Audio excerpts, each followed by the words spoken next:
हर दिल में एक विश्वास छुपा होता है।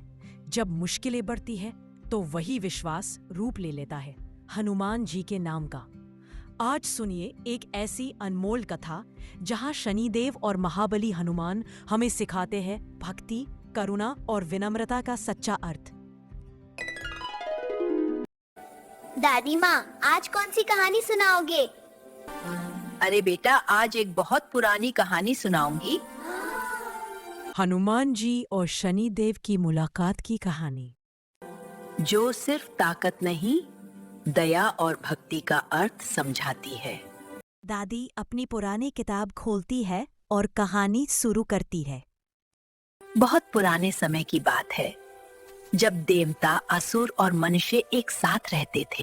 हनुमान जी शिव जी के अंश माने जाते हैं। उनका हृदय श्री राम के नाम से भड़कता था। उनका शरीर वज्र जैसा मजबूत था, लेकिन मन एक छोटे से बच्चे जैसा निर्मल। उन्होंने कभी अपनी शक्ति का घमंड नहीं किया, बल्कि हर बार राम भक्ति को ही अपना धर्म माना। सभी बच्चे ध्यान से बैठ के कहानी सुन रहे थे। उनमें से एक बच्चा उत्सुक होकर पूछता है, दादी, फिर शनिदेव कहाँ थे उस समय? दादी मुस्कुराते हुए कहती है, वही तो सुन रहे थे बेटा। उनका काम था सबको परखना, देखना कौन सच में धार्मिक है।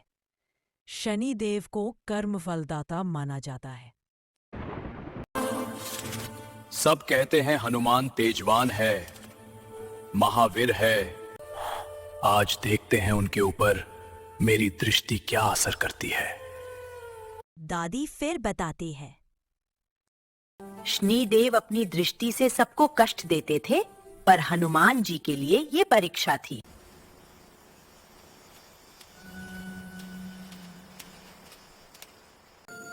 राम नाम ही मेरा जीवन है, जो राम के है मैं उनका हूँ।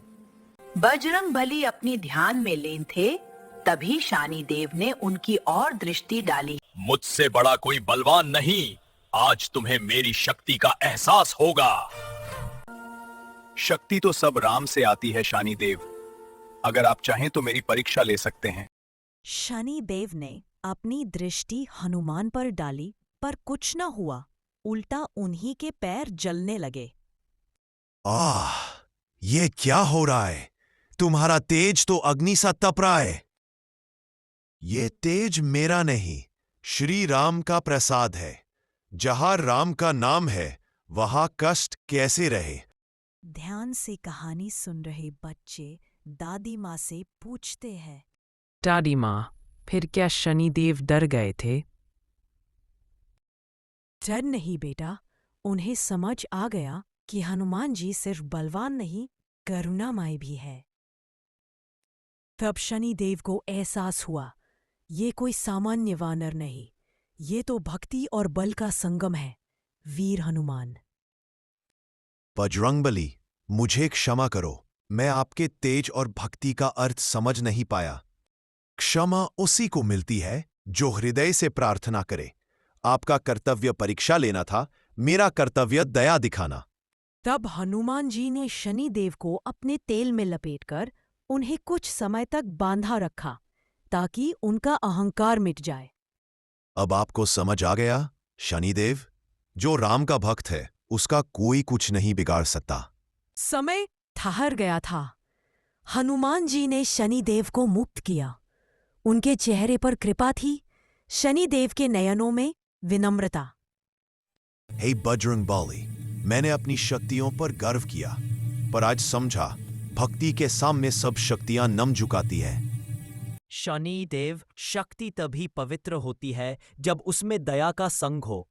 जो अपनी शक्ति से रक्षा करे वही असली वीर है। हनुमान, आपका तेजस अमोघ है। मुझे वचन दे कि आपके भक्तों को मेरी कठिन दशा कभी नहीं सताएगी। यदि आप वचन देते हैं कि न्याय के साथ दया भी रखोगे, तो मैं वचन देता हूं, मेरा भक्त आपसे कभी नहीं डरेगा। जो जय बजरंगबली का नाम लेते हैं, उनकी रक्षा आप स्वयं करोगे। आज से जो हनुमान जी का नाम स्मरण करेगा, उस पर मेरी कृपा रहेगी।